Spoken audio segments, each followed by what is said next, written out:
Bonjour et bienvenue chez Sommer. Avant la mise sous tension de votre automatisme, contrôlez que les codes sont bien respectés. Si ce n'est pas le cas, veuillez revoir l'implantation de votre matériel avant de continuer.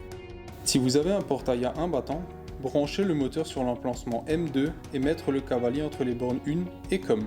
Si vous avez un portail à deux battants, branchez le moteur du battant d'entrée sur l'emplacement M2 et l'autre sur M1. Le battant d'entrée M2, c'est celui qui s'ouvre en premier et qui se ferme en dernier.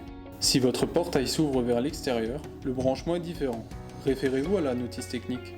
Le raccordement des cellules de fil se fait en dérivation des bornes 33 et 34. Le raccordement des cellules 4 fils se fait entre les bornes 33, 34, 35 et 36. La cellule émettrice, la TX, se branche en dérivation de la cellule RX entre les bornes 35 et 36. Le feu clignotant se branche entre les bornes 9 et 10. Réglez ensuite la longueur de vos battants avec les potentiomètres Gate 1 et Gate 2. Pour régler les fins de course, déverrouillez les moteurs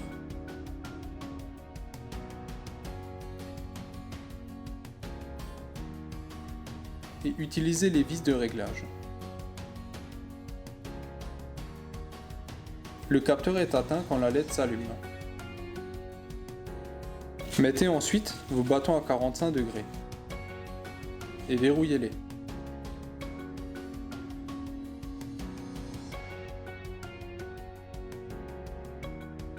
Mettez alors le dip 8 sur On.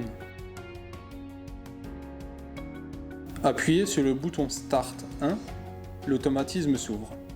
Appuyez sur le bouton Start 1, le battant M1 se ferme, puis le M2. Refaire un cycle d'ouverture et de fermeture. Vous pouvez réajuster les capteurs de fin de course au besoin.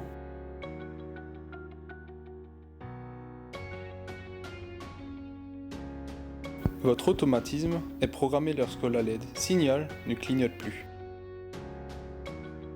Pour programmer votre émetteur, appuyez sur la touche radio, puis sur le bouton souhaité de votre émetteur.